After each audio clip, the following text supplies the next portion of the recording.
she refuses. I know she refuses, but do you feel better? Refuse what? Fuck, are you gonna feel better already? Yes or no? I feel fine. No, not fine. Better. You have to feel pretty? better. Do you feel I feel pretty. I feel special and pretty. Actually, talking about Do you feeling feel pretty, gay? did I tweet that? I did tweet it. You didn't like my tweet. You're an asshole. I have work. I don't care. You could come home and like my tweet. I came home and you were there. No, not today. I tweeted this yesterday. Oh my God. I had to That's the wear. thing. I went to work and I had to wear a fucking. Yeah, it's been a busy couple of days. I see you too like to live dangerously. I do not. Oh, You want to see what I installed? What did you install? And you should probably move on to the couch. No. Not really though. No. Can you hear me properly? I don't think you're gonna have the same volume as we will if we're both in. Because look, the mic is facing this way, and you're all the way on the sideline. Now, if Chris doesn't take the entire couch and moves over a bit, there is more space on the couch for you. Okay. You should spray your feet. Could have just been like. Is that what it is? Yes. I've been. You just asked me to spray his fucking feet. Awesome. Okay. That's too much. That's just gonna make it wet. Moist. Okay. Oh, fuck, I hate that word. Yo, what up, everybody? Welcome back to Headspace. You're chilling here with Chris Chrome and the team. How is everybody today? I'm doing good. As you know, guys, my name is Daemon. Oh, right. We're Sorry. doing this podcast. Yeah. Fuck. Yo, my name is Get on HSR. board, buddy. Just Get looking on at him. Yo, board. say something. No, my name is HSR. I've been highly criticized by Chris Chrome over the course of the week for talking too much and being a Are we dick. really starting this? Are we really I starting? don't know why you didn't think this was going to come up, buddy. I don't know why. But I'm so... gonna be very selective of what I say to you now. The two predatorial wolves. So, so basically, Chris wants to talk, and I've decided that I'm going to shut up for a while Chris tells us the lovely story he's been eager to share. Like, he wanted to tell this story for weeks, so... Hold on, I have to say, I'm betting $20 right now. He's That blushing. you're not gonna make it. Watch. $20? How long? 1 hour? 1 hour. Oh, fuck off. Without saying Simply just a something. simple conversation between me and Damon. That's it. That's it. No. Okay. No, Okay. but first of all, I just wanted to know, how was everybody's week? How is everybody doing? Are you guys okay? You seem like you're sniffling. Are you cold? No, I'm not cold. I am cold. I'm freezing. Fuck, it's cold. Fuck Canada for fuck Do shit. you want a jacket? Do No, you I'm like- good. I have my scarf and I have the fluffiness that is my curly hair.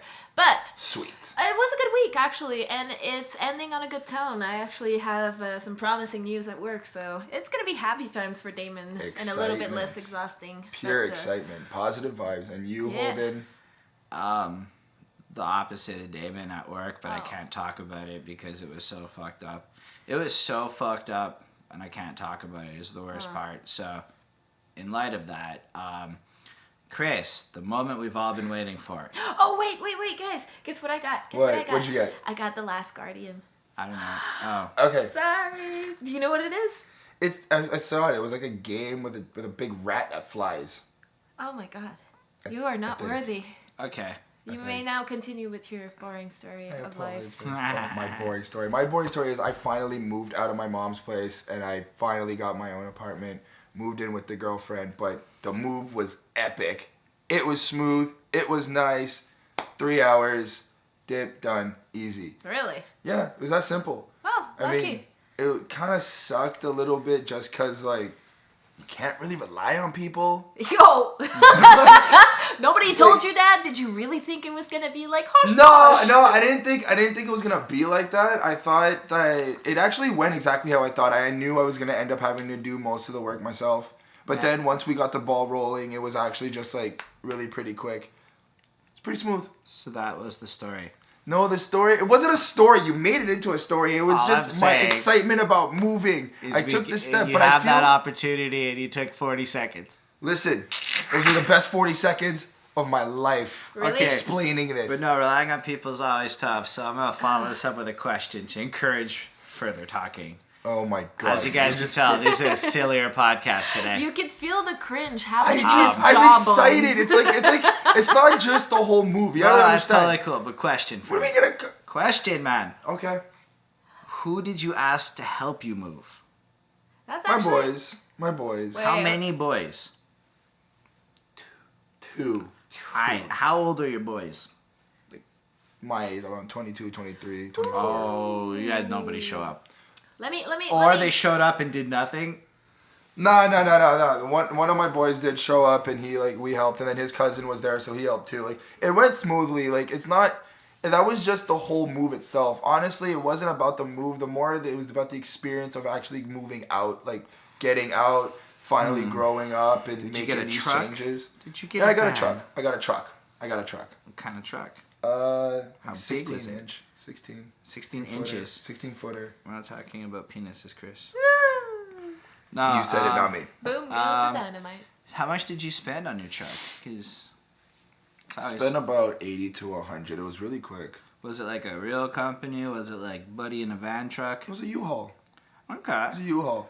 It was very simple. My dad did drive the truck. Because I was like, I don't see Chris driving a U-Haul. No, actually, do you have your driver's license? Yep, I had it since I was 16. Have my license. Have you driven since? Yes, I've driven cars. I actually whipped around a smart car like a couple days ago. One of those town car to go smart cars. I was just like driving that around. It was cool. A town car is a Lincoln. No, not a town car, but I'm just saying like it's a car situated in the town. I remember that. That's true. I think I met David when I had my Lincoln. Yeah. You had a Lincoln? He took like a 1 hour drive to come and chill, like from anyways. Yeah, in a Lincoln. It was cool. Hold on, I got a question. How was your first move?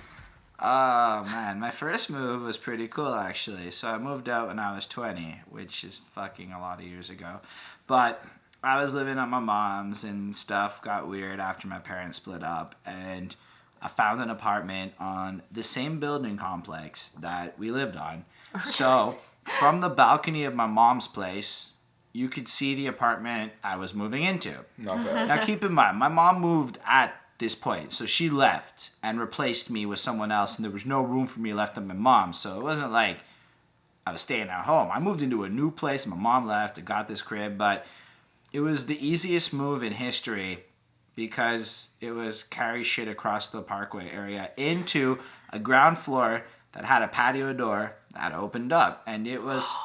Awesome. I would say that I currently live in the nicest apartment I've ever lived in, relatively speaking. You got a patio door and a nice, like, it was huge, bro. The living room was actually bigger. Through a small window. Like, actually, I was stuffing, like, wood and, like, shit through a small, like, a window. That was... Okay. It was interesting. You asked about my first move. I'm not. You think I haven't had moves like that? That's not the worst move. No, we got other ones. I'm not saying it was the worst. It was my first. But I'm just saying, like, at least he got a patio door. Nah. Like, I had a window. I just had to... And go Let in the me kitchen. give you some advice, my friend, because I'm going to tell you a story about my most recent move. Because you mentioned relying on people for a move.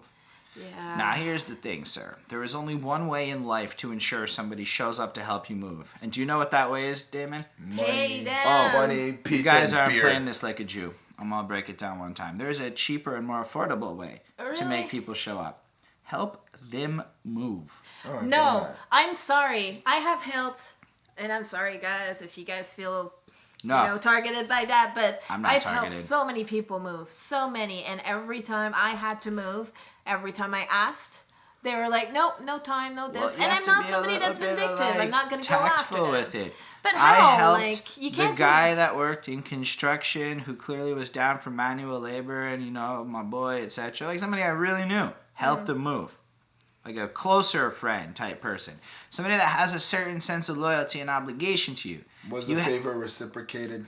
When they showed up to help me move 3 months later. Time it. Get this person to help you move. Help them move right before your move. Nice. Because if you, I'm sorry, there's got to be a statute of limitations on this help the move, return the favor clause, right? Like, if I helped you move when I was 21, and then if I gained 50 pounds, that promise is no longer valid, is all I'm saying. It kind of changes everything. But I mean, like, the boy who helped me move and his cousin, like, I helped him move like 3 times. Okay, but you said they were not reliable. So no, one of them wasn't. The other one Can you go into that a little bit more detail? Or is that putting your boy on blast?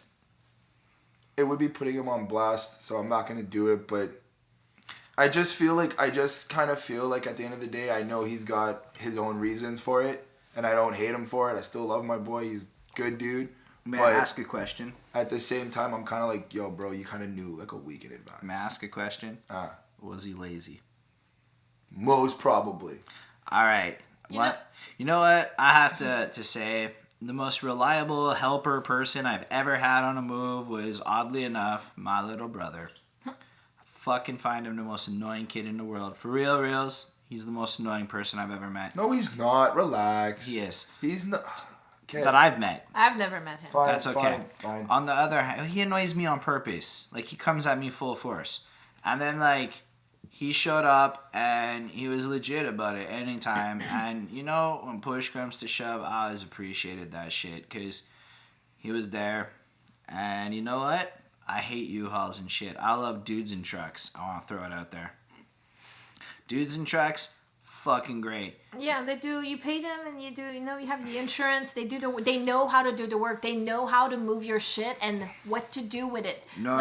We're talking. You see, you're still going like movers. I'm talking about dudes with trucks. See, I got lucky. Dudes my with boy trucks and his cousin, they're both movers. As in, the motherfucker shows up in like a van or a truck, and he sits there, and you take care of everything, and his job is to sit there and drive. Yeah, I'm that dude with a truck. Yeah. Like, that's basically what I do. Like, but I also help you with, you know, packing your stuff. See, that's out of my price range. But you're not paying me. I'm helping you to do it. That's what I do when I move, when I help. But initially, you're still getting paid to, like, sit there and drive. So you're doing extra work for, I mean, if she wants to do extra work for free, let her do extra work for free. But I'm not being paid. This is my whole point. No, like, no, I'm Holden's willing to paying do the We're driver. talking about Holden's the very paying the driver. literal sense. Damon. What? Do you rely on people when you move? No, I'm sorry. The only person I rely on when I move is me, myself, and I. Oh, you got 3 people. Nah, man, it's me. That's it. I don't rely on people because every single time I've done it, people either flaked, acted lazy, did shit wrong, or flirted with the other people, and it, you know, like, wait, I had what? people fall asleep on me, and like the last move that I've done, man, the stream killer was. No, the first freaking months that we were dating, he was all, you know, yeah, I'll help you move. Let's go. Like, and he came over and, like, helped me move. And it was me and him and another guy fucking moving in. And my 2 roommates and 4 of the people that they brought were doing nothing. My 2 roommates fell asleep. We have identified the problem here. Yo. I have a rule. Do not invite too many people to help you move. You need no more than 5 people. I didn't invite them, though. But that's it, man. Like, I figured the strategy out. Fuck. You need 2 people for, like, literally moving shit from apartment to elevator. Yeah, no. 2 people from elevator to truck. 1 person to hold fucking doors when relevant. That's it. That's all you need. And also, and that person's usually the girlfriend who's a lot shorter and less able to carry stuff. Yeah. No, my girlfriend is 5 feet tall. She is not as capable of carrying things as a person who is 5'7". That's what I No made offense to women if she's short. Yeah, okay. Baby, go right. open the door. Okay. Yeah. Yeah, but okay, there's also one other thing that I cringe at. You know, especially like for freaking moving. Before we even get to your goddamn abortion of a place, make sure your shit is packed and fucking ready to go and you're not fucking packing as I'm moving your shit out. That makes me want to fucking claw your ass till you shit sideways. Like, fuck! You had this whole month to think about. I've been mad prepared for it. Good job, man. Fucking high five. You know who wasn't mad prepared? The girl I moved in with was not mad prepared for her move. No. We showed up and was moving her shit out, and she was running around stuffing garbage bags. No.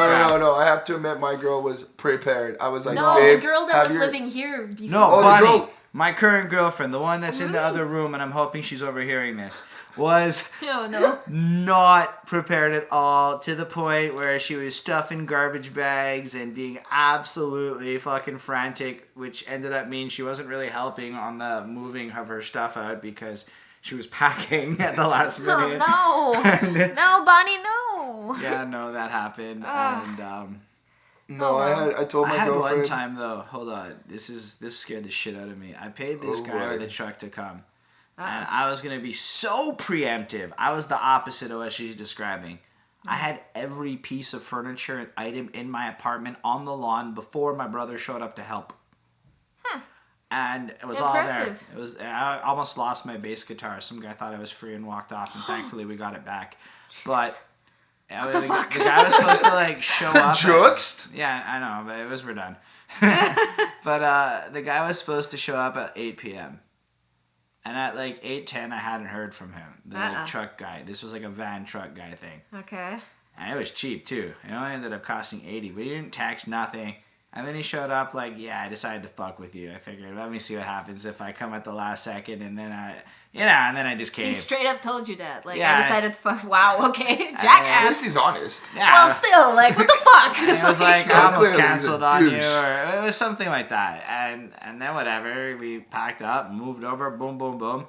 That was during my summer of awfulness, where I moved something like 4 times in the course of... Jesus. Holden, pick a spot and stay. Well, yo, it's not as easy as that, bro. It's not that. It's like I got that spot in Verdun, and then I fucked it up because I did some dumbassery. I got home in the middle of the night once, and I panicked because I'd locked my keys in, and I was probably not as sober as I should have been, and I kicked the door in. And then I lied to the people who were hooking me up with the sweet deal, and then 2 months later I did it again. And at that point it was like, okay, you gotta go. And so I found the next place, and I had like some temporary thing. I was supposed to take the spot for like a month or whatever, 2 months. I don't remember exactly. And then like the day before, the chick bailed on me and said, no, you can't have the spot. Wow. I was supposed to be moving in with my boy in August at this point because shit's gone all fucked up. So I move all my shit into his apartment, and he's got to be out by July. So the next month, we'll move all of our shit into storage, but then we're supposed to get the place on August 1st, and on July 30th, 2 days before, the apartment gets flooded and they're delaying it. Now we have to move all of our shit into an apartment across the street because, well, we're not paying for storage, so thankfully they gave us that and subsidized the rent. And then we had to move all of our shit across the... Man, it got to the point where we could just eyeball the bad boxes and shit. Like, it was bad. It was like, we were far too familiar with our stuff in this format than anyone should have to deal with. And then I stayed there for 4 years before coming here because the landlord at the Leduc place is a fucking asshole. Wow. I said it. Straight up. Yo, I gotta say, Timber Creek so far, worst fucking company. Their business is to make profit for the Medicines Association, the Doctors Association they work for. The shareholders, sorry. It's just like, fuck that. I don't want to actually go into a lot of detail because I ended up winning in my situation due to their lack of pursuing, and I would like to keep that status quo. Oh, that's fine. But I should have the balls and fucking grow them to go after The rent was super cheap. Ugh. And in exchange, I got the customer service that goes with that. And this place has been better. See, that's the thing, is that I pay super expensive for what it is. You live downtown. Everyone... No, and I hate every fucking inch of it. I want to go. I got lucky. I honestly got lucky, though. Like, for my place, this whole big experience, I got lucky. It happened very quickly. And You're it's lucky. A cheap spot for a nice little spot. I am actively participating in gentrification by renting this apartment because... What the hell does gentrification mean? Seriously. Really? Yeah, what the fuck? Wow, There's another word you said earlier, but I can't remember. Okay, gentrification is the process of taking really ghetto areas like Brooklyn or Harlem and changing them in ways to attract rich white folk to move in so they can spike the value of the rent. So false advertising. It's not false advertisement. It's like a really long-term... So you're just trying So to here's help. an example. Dad's Bagels used to exist on Sherbrooke, and then it got replaced with this chic bistro place. And as time goes on, the classic joints of NDG, the feels being metamorphosized into something more appealing to hipsters. And let me explain what I mean. I live in a place that once could have been considered the hood. Like 3-4 blocks up the street was bad Montreal to go in the 80s. But what they're doing now is they're kind of forcing tenants out of these apartments with a really low rent. They're renovating them and then re-renting them at prices that poor people could no longer afford, thus gentrifying the neighborhood. And by me moving into here, and you look around, and Walkley, as an example, went from being a hood to, like, white university girls and shit. And, like, that has to do with nicer places and all sorts of other crap, more cafes, more bistros, and it's a general process. But the reality is, by taking this place as a middle-class person as I am participating in the process of gentrifying the area, whether or not that's a good thing. What am I doing? I'm just confusing the shit out of Centreville. Well, you're just You're just paying a lot of money for a closet. Yeah, pretty much. Fuck, it's small, man. I'm so sick and tired of that shoebox. But hopefully, soon. And you, trying Chris? to move again? Chris, how big is your new place? I got a simple 2.5. Define a 2.5. 2.5, it's 2 rooms and a bathroom. Although the weird thing is that technically I have 1 room because I have a kitchen, right? So your kitchen. Your kitchenette. It's not a kitchen. It's like the big open room with a kitchen area or a little. It's like you walk in and there's like the kitchen and the fridge and the stove and the kitchen. That's a kitchenette. Like yeah, you can close it. Like I can close my kitchen door, so I can He can close. Wait, I can do that too. I don't even have a kitchen door. Like I can close. Like dude, I have cats, right? So my cats, I have kittens and I have cat. And the cat tries to go into the garbage and like eat a bunch of shit. Whoa. So I gotta close my kitchen door. And I'm like, hey, this is cool. I have a question. Do your cats puke everywhere? I've been actually asking a lot of cat owners now because I find that these cats puke a lot and I hate it. No, cats will puke a lot when if ever you may not want the answer to this on I would love the answer.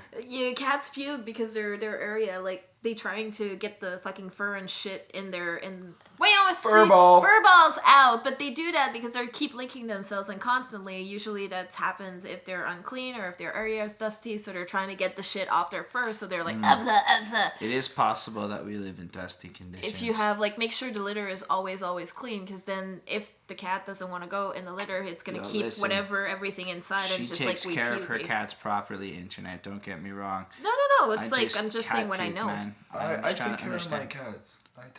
She takes care of her cats, and It's a very calming thing. I like having. Just animals. Make sure, I like if having you have my cats, own guys, make sure it's not dusty, because then that shit makes them fucked up. Did you know that even if your lease says no cats, you can still have a cat. You can have up to 2 cats, and they can't block you. Why? No, there's a law in Quebec that allows for you to have cats. Like, listen, at any time, however, if the law contradicts your lease, the law wins. So if they put fucking weird conditions in your lease that are illegal, like you must give a key deposit, then you don't have to actually do it. No, because they're not allowed to ask you for a deposit for a key or for appliances or for... I've never gone to a place that didn't ask for the deposit, though. I mean, literally every place I've lived in Montreal has asked me for that key deposit in light of the fact that it's illegal. This place, I felt it was fair because it's a fucking real, proper $25 key place. So I'm like, yeah, I just got handed the keys. Like, I know the old owner, so she kind of just was like, here you go. Where are you? What part of...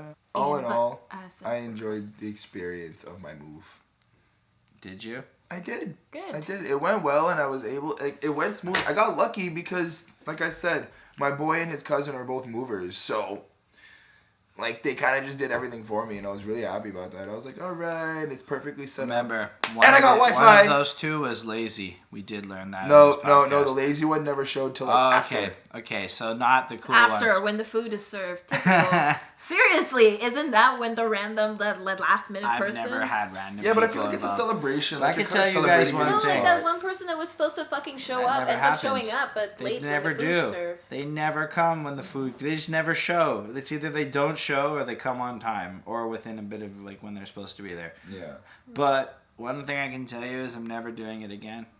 I will spend $1,000 if I must to pay motherfuckers to move my shit the next time. But there is no way in hell, in my 30s, that I'm gonna move shit by myself again. Yeah, the stream killer wants to move stuff. I just want to. The process of moving sucks, but the experience is pretty. Dude, it's just you do it and then you do it again, and then every time you get tired of it at some point. It's actually just more annoying and it's more frustrating. And as you get older, however you want to spin it, it's just not as easy to do that shit.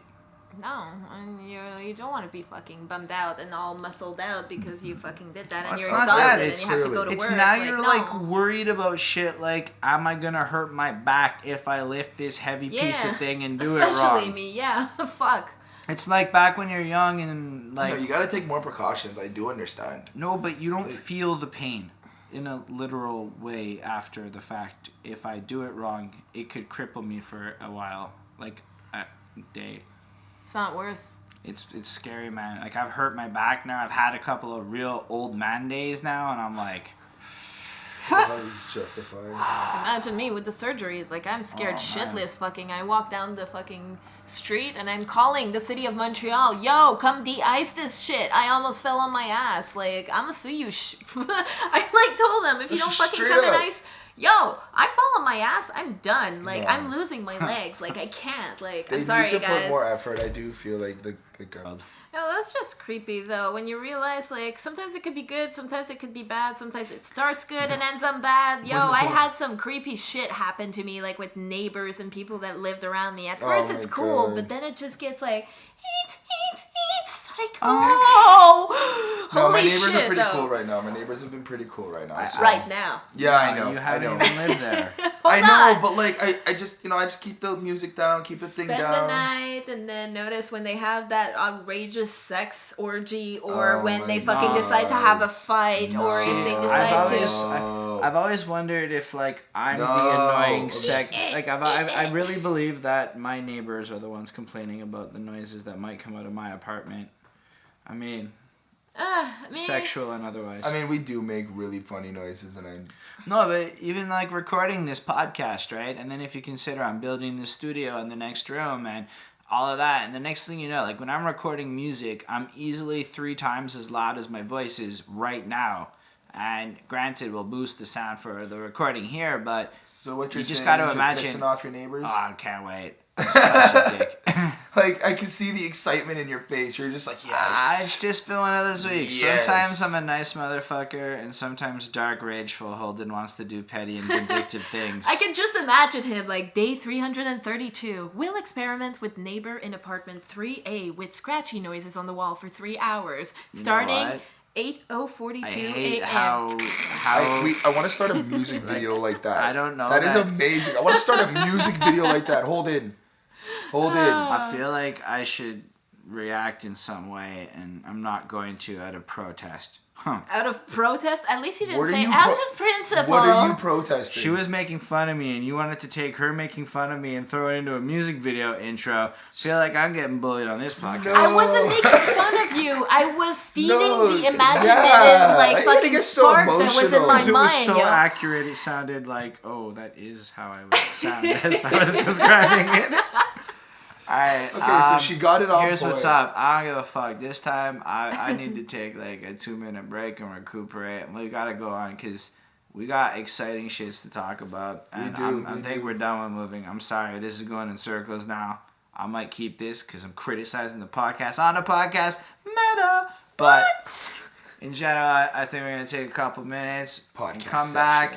I'm fucking jump in talking about J. Cole's new album. Motherfucker, I was gonna say something that's for your eyes only, but you went ahead and ruined it again. Well, I just jumped the motherfucking gun. I just had to. I wanted just to like when you dropped the album review number. Well, I'm not gonna do that this time. I am properly prepared. All right, guys. My preparations are on point.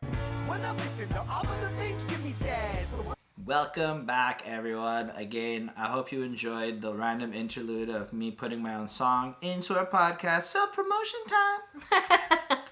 In fact, because there's no real links, I'm going to link my music video below this time because I'm going to self-promote. Congratulations. Medal acquired. Jimmy Says. Anyway, I'm real excited for this album review. Are you? Absolutely. Because just confirming. In my opinion, one of the best rap albums to come out in the last 4 or 5 years, at least, let's say this modern era of rap, is Forrest Hills Drive 2014 by J. Cole. Powerful fucking album. He dropped it December 2014. And I'm saying, like, there isn't really a bad song. December 2014? Yeah. He wanted to put it out, and he got it off that year. His outro's a little long, but it was, like, this insane adventure. He doesn't feature another person. He sings. He raps. Every song has heart. Every song has soul. It's fucking an amazing album. Everyone should check out Forrest Hills Drive 2014. But then I found out because one of you two told me, and I can't remember which. I think it was Chris. Yeah, and literally like 15 minutes before I learned about the new J. Cole album, I was like, oh, I should talk to them about it. And as I opened my messenger, Chris was like, yo, J. Cole! I was like, what? Chris Chrome informing me of good music. And then I got super excited. But before we talk about the album, I think there's a track worth talking about. I don't know if you guys took a chance to listen to it, but let's talk about False Prophets. Oh, I did listen to it. Okay. I'm sorry. That's totally fine. I didn't know that. In the sense of rating it, I rated it because I was in album review mode and I went through it before the album because it came out before the album. Of course. Tracks 5 on 5, straight up. Just because it is the most ridiculous new song I've heard in a while in terms of honest shots fired. That's the way I want to put it. I agree. So, apparently the first verse is all about Kanye West, right?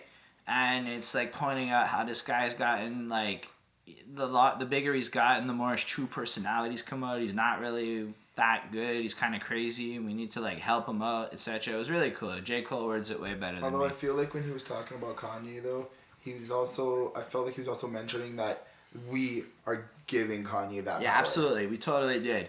And you know what line resonated with me? It was the last line of the verse where he wrote down, playing his old shit, knowing he won't top it. And let's be real about Kanye West.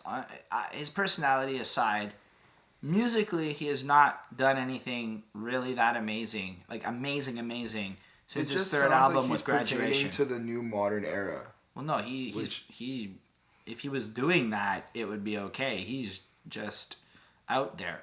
Yeah. I feel like with Kanye, it's super hit or miss, you know? It's just, it's there or it's not. You either like him or you don't. That's how I've always looked at it. Like that random ass chorus line he did on the last album. It's fucking pointless to me.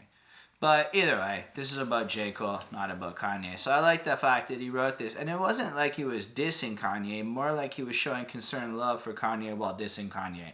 I appreciated the approach he took. Like Kanye is a false prophet. Apparently, the second verse is about Wale. I don't know enough about Wale to have an opinion. I know he's on some Waka Flocka song I like, but basically I liked it. And the third verse was real cool because it was like this self-awareness of what J. Cole wants to be. And like the whole concept of self-esteem and trying to accomplish better things, I enjoyed it. With the last line of the verses being, I hear my own shit and I know I can top it. I relate to that, man. I look at it like whatever I wrote last year's complete crap. That's also progress. That's also knowing you can progress and be better no matter what happens. But if you compare it against the career of somebody like Kanye or Eminem, where the longer they went on, it's like they can't top what they once brought. Yeah, it's hard because I like Eminem, all right? Not so much really Kanye. I don't really feel his vibe, but I know he does good music. But the thing is I feel like they went out and did it. They went out and did everything they could do, and now they're just trying to continue doing that, and it's like, well, But here's the thing I can tell you about J. Cole. What this line speaks to me is he hears his own shit, and he doesn't want to be that, which I think is a cool segue to the album, actually, because I think before we go into the album, it's worth adding one contextual point, I think. I saw this interview where J. Cole was mad worried about like how the album's going to perform in light of the fact that he wrote no singles. He didn't try to write a conventional rap album. He tried to write a meaningful rap album, which is the same thing with Forrest Hills Drive. And that leads me to believe that there's something to the idea of how he hears his old shit and wants to top it in a way that Kanye and Eminem can't do because they just want to relive their old shit. It's not about topping it. I feel like J. Cole's ready to embrace the change. I think J. Cole is a very powerful force on hip-hop. But yo, since Daemon hasn't talked in a while, how do you think about the title For Your Eyez Only without hearing the album? Without hearing the album, honestly, I thought I was going to hear secrets. Like, just like him spilling himself, like, just like, yo, this is me, this is real, hear it, I'm only going to say it once type of attitude. Like, that's what I felt from the title. And honestly, that's sort of what I got. Like, I feel that's what I got. Exactly what I thought. We'll get there. And you? How I felt about the title? Yeah. Without listening to it? Like. Yeah, just you saw it, obviously. You saw it was coming. It was called that. I felt it was a very personal title.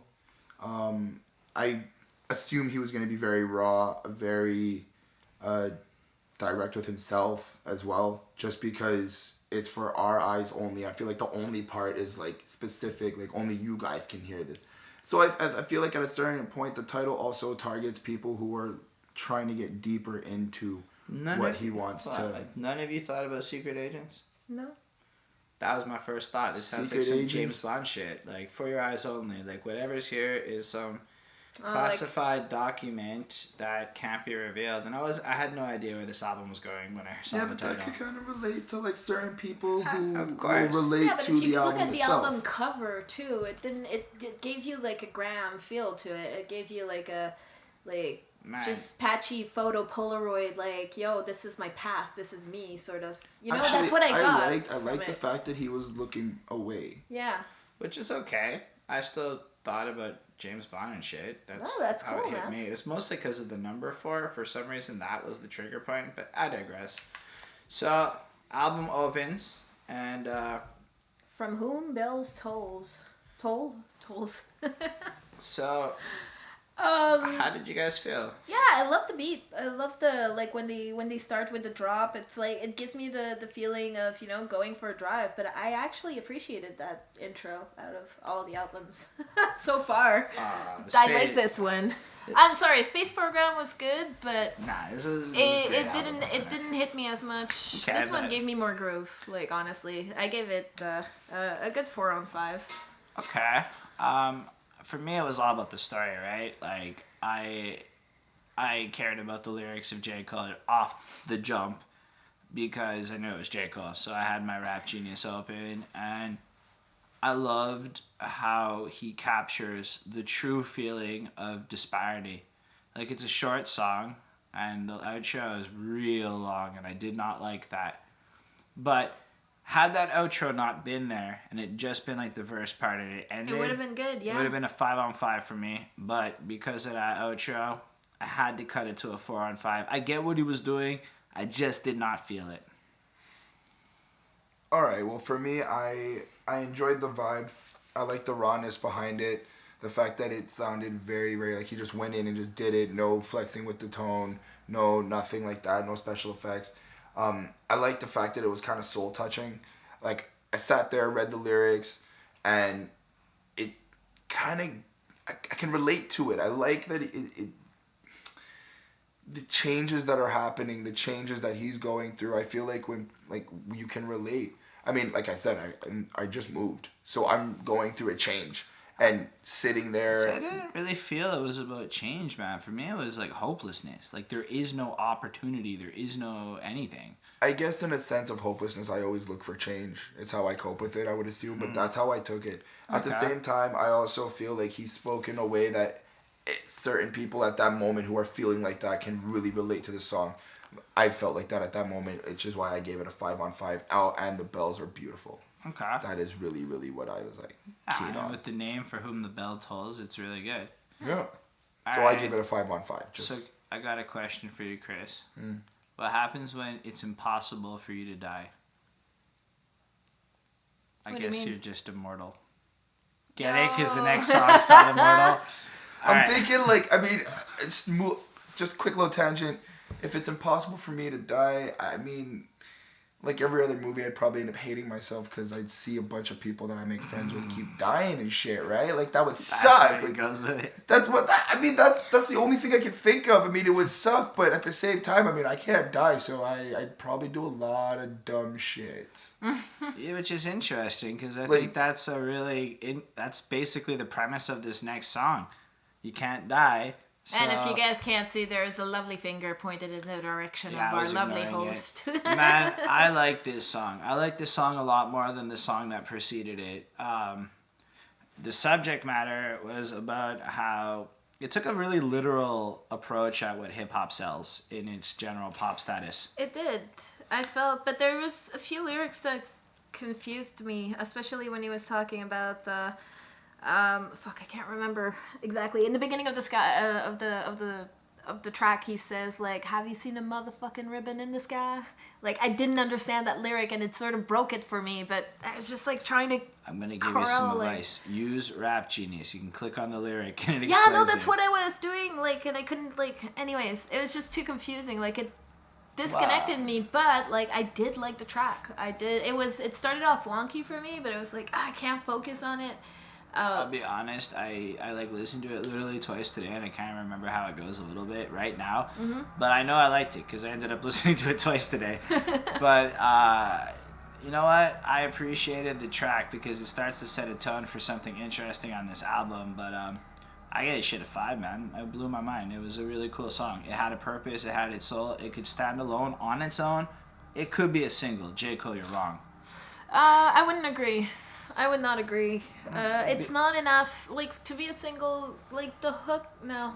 Well, the thing is I want in a single. It's a raw track. Okay. I gave it a 4. Like, see, I agree with Damon. I gave it a 4 on 5. My reason behind the 4 on 5 is that I feel like J. Cole is talking about the rappers of this generation today. How they keep idolizing this gang banging, selling drugs bullshit. That is it. And he's talking about, have you really seen it, right?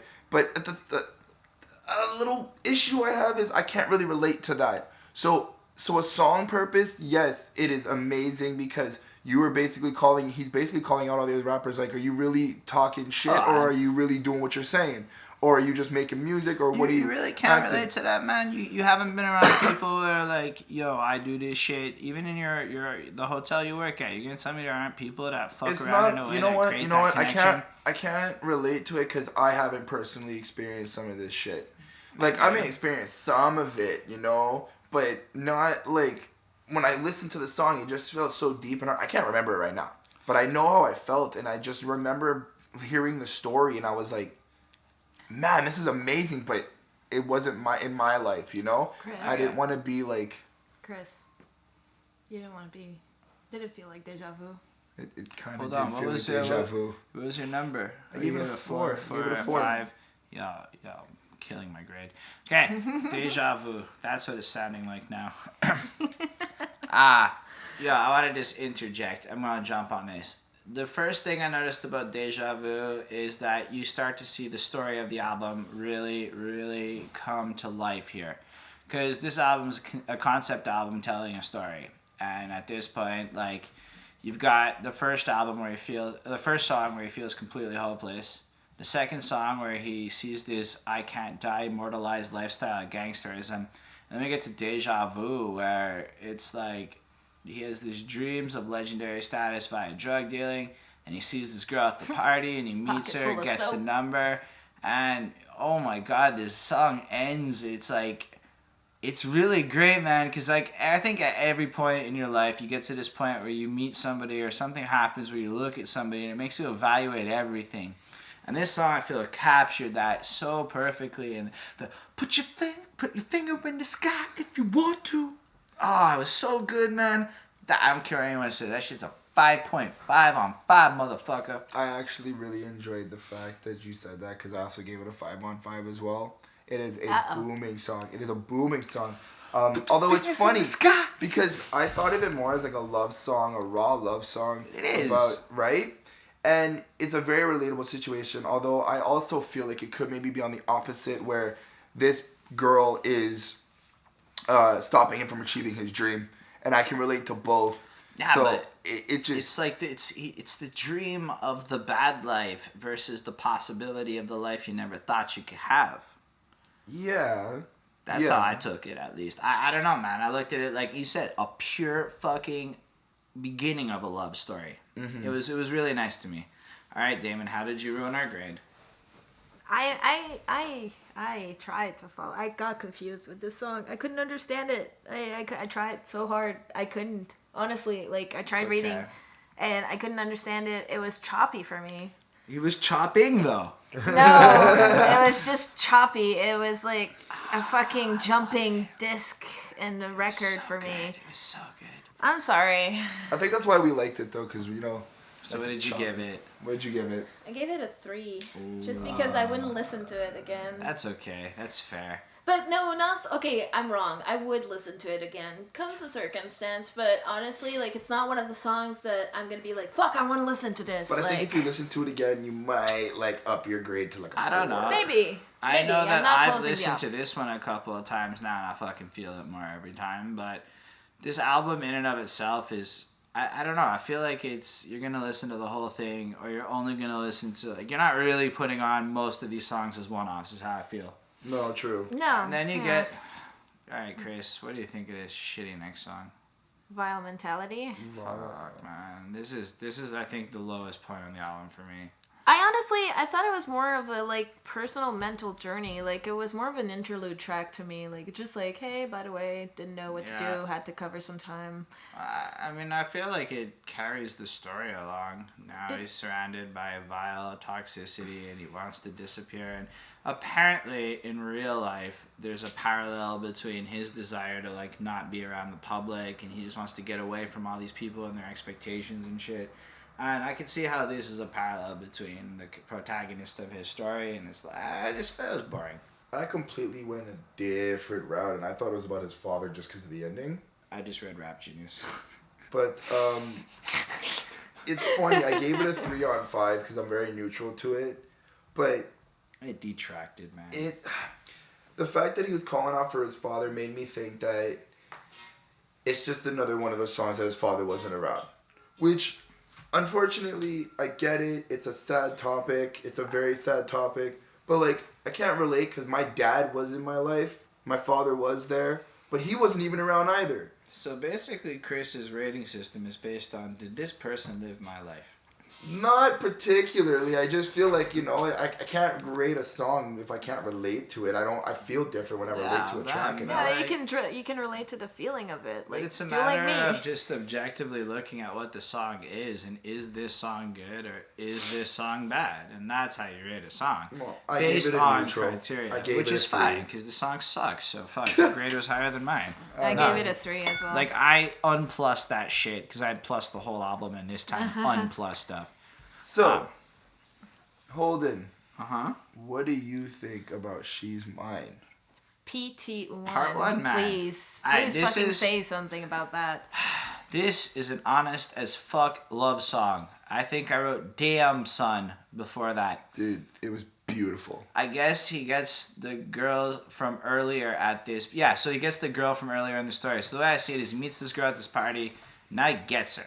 That's what it was. I feel like this one it was so awkward to listen to. It's so well composed. It's so beautiful. What? It's so like. I don't know if Did it was because to the same song? I don't know, but I feel like I would love to be able to write something like that to a woman I love one day. I was sitting there. Okay, but please interpret it a better way. It's literally just like, I pours out his heart and soul to the girl, like.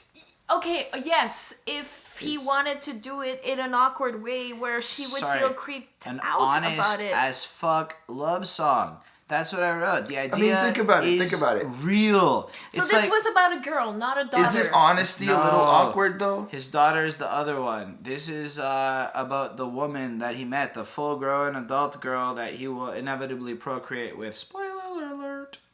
You know what? Spoiler. No. No, it's absolutely about the girl he met. It's absolutely about the mother. But you know what? You know what also I thought of? Like a quick thought? No. It could also be the trap of fame. Nah, man, it's clearly about the girl. I don't know, I feel one thing that's worth noting is J. Cole's wife was preggers while this album was being written, so a lot of this love shit is literally related to the woman about to give birth to his child, and then the child. I apologize for interpreting it differently. I'm just saying, man, I looked into the backstory a bit, but She's Mine to me is the most honest love shit I ever heard. It's so basically. What'd you give it? 4 on 5 because it was a little off on the music front and a little too short. Damon, come on. You can do it. You can do it. I'm sorry. It was chalkboard and nails for me. Like, I couldn't... Yes, I read the lyrics, and yes, they were cute. They were funny and fuzzy, but, like... It sounds like it, too. Yeah, because Chris saw what was on my screen and fucking spoiled it. And just, yeah, it is a 2 for me because I loved what he said, but it's in the way that he said it. It was too awkward. It beautiful. It made me uncomfortable. I wouldn't listen to it again. Let me ask you a question. Let me ask you a serious question. Is there such thing as comfortable If anybody comes at you honestly about anything, is it not awkward and uncomfortable? Yeah. Absolutely. However, listened in my ear holes, it was weird. I felt like somebody was right behind me and like... Well, he captivated your attention. I would say that you're describing a really good song to me. Clearly. No, I gave it a 2. I'm sorry. But my problem isn't that you gave it a 2. It's that you don't want people to be honest when they express love. That's not true. Because there's no such thing as expressing love and it's not creepy. Have you ever thought about the most illogical emotional response we have? Love. Creepy, awkward, obsessive, possessive bullshit. Actually, it's when we get near a child. Oh, that's weird. Seriously, no. Wait, we're talking about weird now? Hold on. You know when you get near a child and you're just so excited, or when you see a woman do it, get so excited with the child and it's like, oh my god, I want to eat you. That's actually a normal reaction because your brain can't I've react. never met a man who said that, though. Daemon, are you saying... Okay, women want to eat babies because the abnormal reaction that we have about the cuteness overload this in the podcast. and the extra... This is staying in. Let me finish fucking saying it, for fuck's sakes! Yeah, so it's a women... Fuck! Okay, you know what? Screw it, guys. Wait. You No, know what? It's time for a change. some fucking change. I think it's time for some fucking change. Next track. Is change the next track? Yes, change is the next fucking track. Was I I've missing some literally been comment sitting or here something? trying to find a way to get it to like sway into this, and so change. I gave it a 5 on 5. It was powerful, telling an entire story. Only found out at the end the meaning, the smart, strategical diversity of everything he did. Oh my god, it was such an amazing song. I like the repentant nature of this track, and it aligns a lot with my beliefs. I just want to say, people tend to assume that if you have a flawed past, it's a reflection of anything. Before anyone even tries to criticize me, look at any presidential election or prime minister or whatever. There's always that picture from like 1953 where they fucked up when they were 19. Yeah, of course, because who doesn't fuck up? Who's not fucking perfect? So if that person is going to be judged for life off of their actions when they're 19, there's no hope for anybody. So fuck it. Repentance is an interesting concept, and we have to have faith that people can, if they choose to, grow into something better than they are, even if change might not be the right word for it. Dude, change is inevitable. End of story. Change is inevitable. You're going to change whether you like it or not, whether it be bad for worse or neutral. People you're changing. Evolve into a different thing. Change is strong as a word there. But I understand how moments can change you. Yo, I really like some of the lyrics. Like, just the one about, like, spiteful, like, the white man who controls the jail. Like, just that was, like... He said it, and it was like, wait a minute, did he really said that? Oh, like, yeah. It's just like, whoa, okay, or keeping a gun at all times. Like, he didn't care. It was just like, yo, this is how I felt. This is how it was. Like, and you know what, guys? 5 on 5. I loved that track. High five. I think it was a 5 on 5 too, but really what hit me was at the very end when you find out the friend died on the news. Yeah. And you're like, I think it's the person that the album is written about is actually this friend he refers to at this point, because like that was real, like not fake real, but that was the realest shit. Like this album, for all intents and purposes, is some of the realest lyrics I've almost ever heard from an emotional standpoint. It almost makes me feel neighborly. No, neighborly. I didn't. Honestly, I didn't like that. I got confused again. Because the neighbors think I'm growing weed, but motherfucker, I am. What about just this year? I was lost in a dream as I write this. The team down in Austin. Okay, you really need. What the fuck does that mean? So this is a context. Okay, so basically what happened was J. Cole moved into the white suburbs with all the people in the hills or wherever it was he moved to, and then they were like, and then him and his boys would be out in the back smoking a blunt or whatever, you know, because he lives there in their property, and then the white people kept calling the cops on him because they thought he was selling weed. Oh, okay, that's what my neighbors think I'm smoking. Okay. Yeah, it's almost literal. Contextualize like that with the actual history of the song, that makes a little bit more sense. And then it's like this, but if you also put it into the story, so you got the girl, he's changed, he's moved into the house that he references on Forest Hills Drive, want a white picket fence, don't you know? Chris, you're not even listening. Wow. No, I am listening. I'm referencing the track that he was singing the last time he was in my apartment. Tales of Two Cities. Yeah. But then he went on his phone and was texting, so I'm selling him out on the podcast. Oh my god. Text.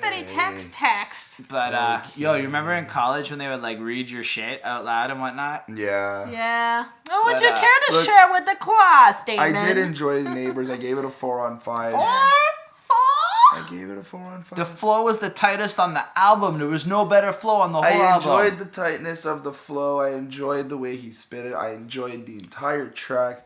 Again, I just feel like I couldn't relate. You've never in your life felt like people prejudged you. Maybe the problem is you're not capable of finding the deeper connection to song readings and the parallels to your life. Well, why don't you just tell everybody then and have everybody else tell me that then? Oh, happily. Hi, podcast people of Headspace out there. Chris would like you to tell him that he has trouble finding the deeper connections of song meanings. Now he's all like, I don't know why he said that, but I mean, thank you. It's like you have to look at a song like this though for the sake of analysis and not just be like, I've never been a black guy who had white neighbors accusing me of like, no, that's not how music works. No, but I okay, if you're talking about prejudice and prejudging me and shit like that. That's the point of the song. I don't care for that. I don't really care for what like people are gonna judge me on. Like, if you don't like the way I look, okay, I'm gonna still walk. Like, it doesn't bother me. It fair. It doesn't. It probably does bother me when it happens, but I don't has it ever kept you from getting success in your life? No, that was myself. That's another podcast conversation, but perhaps, but that's just the idea of the song. It's not to take it so literal. It's to go and take a step back and look at how people are. Or then, have you ever been a white person that's prejudged a black person because they were standing around doing XYZ thing? Because you could be the neighbor he's writing about, and you were relating on the wrong direction. I could. I'm just trying to put out how to relate to a song. No, of course. It's not about just the literal side of it. It's about connecting with what the concept of the song is, you know? That's at least how I like to look at objective music criticism. It's not about the direct connections in your life. Otherwise, I relate to like none of rap music. I've never sold drugs. Fair enough. How did you feel about Folding Clothes? Aww. It was like the sweetest song ever. It was really literally like the guy's side about how making I want to get better. I want to do this. To you. Yeah, he was like, I want to do this. I want to do that. But you know what? It really struck me as like, the boyfriend that want to make it better without communicating.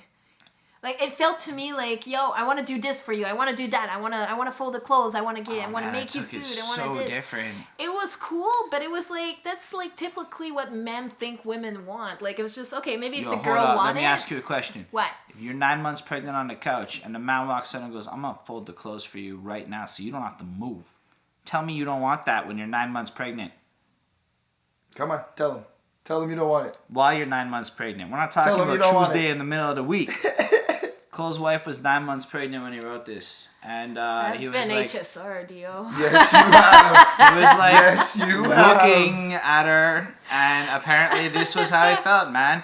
He was so in love with her that he was just like, I want to fold clothes. I want to do all this stuff for you. Listening to this song, I was able to look at my girl and feel the same way. Absolutely. Maybe that's part of it. Maybe it's like... Because you got all the male concept. This is like maleness. But you're right. Okay, you're right. You're right. It's sweet. It's sweet. Because you got to look at this from a female perspective. But that's what I mean. J. Cole like, is setting a standard for like young women. Think about it. He's setting a standard. This is what a man should treat you like. Yeah, but don't you feel like this is a song that he put in there to make he knows that most people that are going to be banging to this are male. Actually, J. Cole's fan base is primarily female. What? There's dudes don't like J. Cole, man. Like it's women and guys who like poetry that like J. Cole. I stand corrected. He's like first bangers about abortions in like a really objective, interesting, honest way. Where was I? Not paying attention to the lyrics. Sleeping on J. Cole. Not paying attention to the lyrics, listening to the music, going, oh, I only started reading the lyrics this week. Yeah. No, but really like, and you also always have to take in mind with this album that now the neighbors have judged him, and his wife's about to give birth to a child. Yo, I didn't give my rating for Neighbors. Oh, what'd you give it? I gave it a 3. Oh, okay. We don't need to know that. It's not even worth bringing up. I still need to give my rating. Fuck. Yes, you do. Yes, I look at a song like Folding Clothes, and it's like, holy shit! Forget a black man or a white man. No, but man you know is standing there trying to tell other men how to treat their pregnant women. You know what's funny? You wouldn't. And to me, that is insane. Damon, what did you give Folding Clothes? I gave it a 4. And you enjoyed it? I like the song. I'm just giving you the feeling that I got. Like, guys, just give me a little recap. Hold on, wait. Just give me a little recap about She's Mine. Did you not like She's Mine? No, not the part when. So how do you not like She's Mine when he's divulging his love for her? Because she thought She's Mine was about the kid. No. I asked about that, but I didn't like the flow. I loved what he said. To be fair, I feel like they're two super different songs. Absolutely. Like they don't even. I feel like the same. I feel like She's Mine Part 2 sounds like She's Mine Part 1. Yes, inevitably. But I'm saying that Folding Clothes still sounds like he's preaching what he wants to do for her. In this case, it's that the message isn't the same. Now he's got the girl and he's trying to take care of his pregnant woman. It's a different song, and the flow is different. The whole song's pretty much sung. Like, it's not the same thing like the other one. I have to disagree with you, dude. I get why she might give different ratings to these two songs, because I happen to both give them 4, but I took off points for different reasons. Fair enough. What did you give it? 4. I just said that. Not even fucking listening. I am listening. What did you give it? I give it a 5 on 5. It's not a 5 on 5. It's a good, but it's not. Oh, I'm sorry. I'm so sorry. I apologize. So She's Mine Part 2. Yeah, honestly, like this is about the daughter. I preferred this one to the first part. To be honest, the only reason why a lot better. The flow was honestly more sincere. And it was true jerker. I think I teared up listening to this song for the first time. It's just like he put so much more effort, more and more of his emotions. I can feel it through the song. You know what? The thing though, just the way you said that, I think that as everything I've heard about being a father compared to being a husband, that is an honest representation of how the love manifests differently.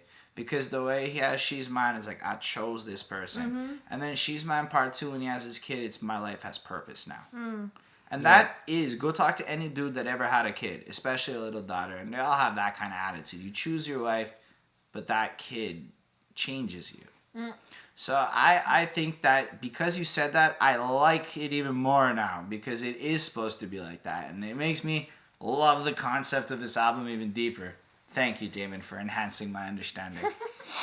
Unfortunately, I gave it a 4 on 5. I gave it a 4 on 5 too, mostly because in general, what took off points for She's Mine Part 1 was the beat, and so I love given the piano, that though. the beat was the same beat in my opinion, I think there might have been it's pretty much the same fucking track. Like they were the same track, and then he split them into 2 parts. Isn't the feel like different though? Like the feel was completely different. One was talking about a completely different person, so the feel will be different. The flow of how he sings it, and there was more rap, I believe, in She's Mine Part 2. But in general, it was the same song, and he split it into 2 separate songs. Yeah.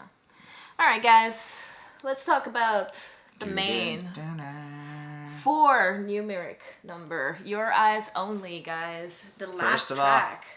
When I started this shit and I saw 8 minutes and like 15 seconds or whatever, I was not really excited because I've noticed that J. Cole... Okay, I want to talk about Forrest Hill Drive's outro for a last minute. Okay, what's Forrest Hill Drive? That's the thing you talked about. It's a great album, and you should listen to it. Can you reference a song? Just like the whole album. Tale of Two Cities, Wet Dreams, No Role Models. Apparently, titles because you don't know the album, so I'm referencing like every song. But the fact is, you don't know it, so it's kind of they're not singles. It was like this. It wouldn't be stuff that I would have heard unless you actively looked for J. Cole. Chances are, or if your friends listened to it, like it's not gonna have been like I got exposed to it through people who like J. Cole because he's like that and. But this is For Your Eyez Only on the next album. I'm coming into it with this preconception of fucking J. Cole and his album outros. And I'm so happy I was wrong. No, I took For Your Eyez Only as it's dedicated to his daughter and it's pouring out his entire life and explaining to her that his life is on this album. Which just makes the album. It's actually, I wrote it, I had a slightly different definition. For me it was, he's explaining to his daughter why black men are in the trap. It wasn't, because I don't know that it's really J. Cole's experience, right? I mean, it's very clear at this point, especially. I thought he was just talking in general. No, I didn't think. So I think it's like the story is really brought to light where the rest of the album comes in, right? So the whole first verse is about black guys, and then he closes the story with the guy catching a sentence when the daughter is born, right? And then the third verse is this paranoia when he's out and he's about to get killed, and he calls up J. Cole and is telling him about this whole thing. And then the last verse is the first time on the entire album that J. Cole is J. Cole. The rest of the album, J. Cole is someone else. The rest of the album, J. Cole is this person, this character he's telling the story of. And this last verse is J. Cole talking to that daughter, saying, your father was a man because he loved you in light of everything else that he did. And to me, that is powerful. That was like you gotta take your hat off to some level of depth on that shit. And it was a really great song I might never listen to again because it's 8 minutes long. I give it a 5 on 5. I could not deeply give with the it message. a 5 on 5. Well, the message that I perceived, at least. It's a really amazing song, but I don't feel that it could have been 2 songs. It could have been broken up in a different way, and it was long. Nah, it's his thing. And Daemon? I gave it a 4 on 5. I gave it a 4 on 5 too. For the same, like the. Like, had it been 5 minutes or less, I think this would have been my favorite song on the album. Yeah, but then it gets.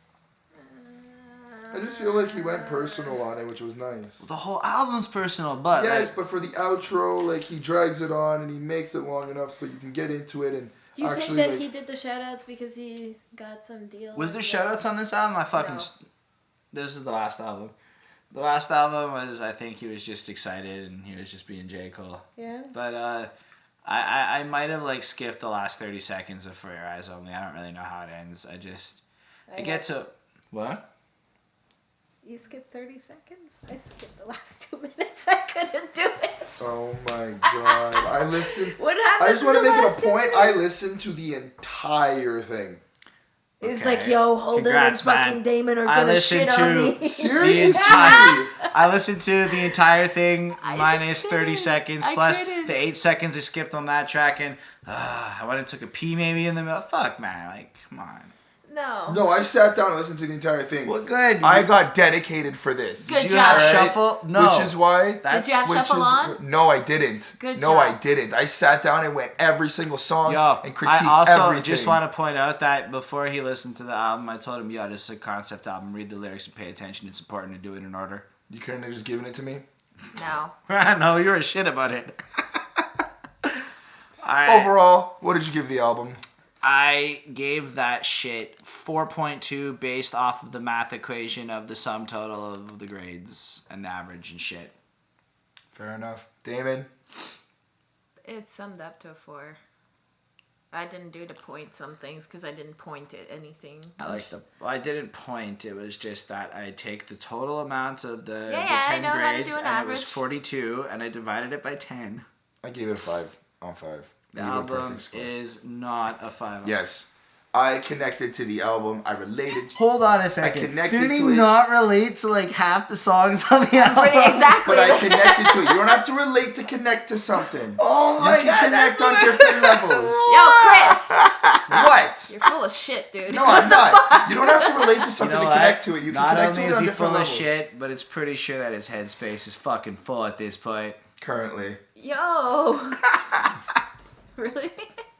Alright guys, thanks for chilling. Don't forget to leave the comments below if you have any violent reactions, if you guys. have like an opportunity to give us album suggestions in the future, yeah, definitely feel down. free. Throw the challenge. Yo, the gauntlet. Don't forget if to you also guys, hit us up on Twitter, eh? That's true. And let Chris know what connecting to a song means to you. Peace and love, everyone. Good night, guys. Shut up, Chris.